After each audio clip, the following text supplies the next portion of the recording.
नमस्कार, मैं आपके साथ विभा उपाध्याय और आप देख रहे हैं न्यूज़ 18 बिहार झारखंड का डिजिटल प्लेटफॉर्म। अमेरिकी राजनीति में भारत को लेकर एक बड़ा हमला हुआ। डोनाल्ड ट्रंप के करीबी और उनके ट्रेड एडवाइजर पीटर नवारो ने भारत को सीधे सीधे रूस यूक्रेन युद्ध से ही जोड़ दिया। नवारो का कहना है कि भारत रूस को तेल खरीदकर युद्ध में मदद कर रहा है और अमेरिका को भारी नुकसान पहुंचा रहा है। पीटर नवारो ने सोशल मीडिया प्लेटफॉर्म एक्स पर लगातार इसे लेकर कई पोस्ट किए और भारत के खिलाफ मोर्चा ही जैसे खोल दिया। उन्होंने दावा किया कि भारत सस्ते दामों पर रूस से तेल खरीदता है, उसे प्रोसेस करके यूरोप, अफ्रीका और एशिया को बेच रहा है और इस प्रोसेस में रूस की युद्ध मशीनरी को फंडिंग मिल रही है।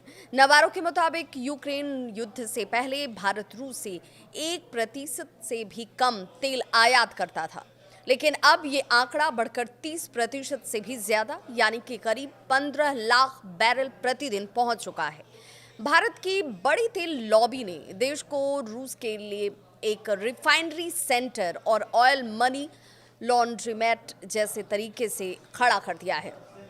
भारतीय रिफाइनरीज अपने साइलेंट रूसी पार्टनर्स के साथ मिलकर इंटरनेशनल मार्केट में कालाबाजारी करती है। भारत अब हर रोज प्रतिदिन के हिसाब से 10 लाख बैरल से ज्यादा रिफाइंड पेट्रोलियम एक्सपोर्ट करता है और इससे होने वाला मुनाफा सीधे भारत की ऊर्जा कंपनियों और पुतिन के मिलिट्री फंड में जाते हैं।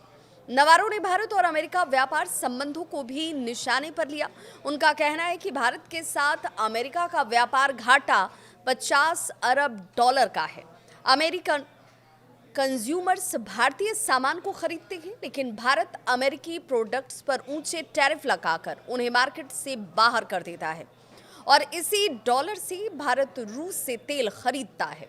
नवारो ने यहां तक आरोप लगाया कि भारत एक तरफ रूस से हथियार खरीद रहा है तो दूसरी तरफ अमेरिका से मांग कर रहा है कि वो अपनी संवेदनशील तकनीक और फैक्ट्रियां भारत में लगाए।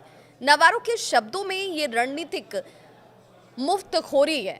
नवारो ने ये साफ किया कि बाइडेन सरकार इस पूरे मामले में, इस पूरे मसले को नज़रअंदाज कर रही है, लेकिन डोनाल्ड ट्रंप इसका सीधा जवाब दे रहे हैं, भारत पर 50% तक का टैरिफ लगाकर।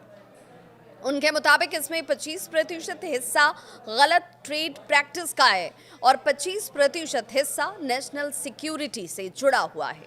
कुल मिलाकर पीटर नवारो का दावा है कि यूक्रेन में शांति का रास्ता नई दिल्ली से होकर जाता है, यानी अगर भारत रूस से तेल खरीदना बंद कर दे तो रूस की युद्ध मशीनरी खुद ब खुद कमजोर हो जाएगी।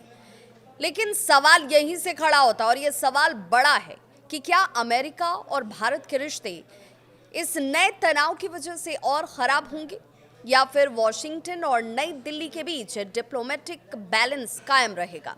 आपको क्या लगता है, क्या भारत को रूस से तेल खरीदना बंद कर देना चाहिए या भारत का अधिकार है कि वो अपनी ऊर्जा जरूरतें पूरी करे? अपनी राय कमेंट बॉक्स में जरूर साझा करें।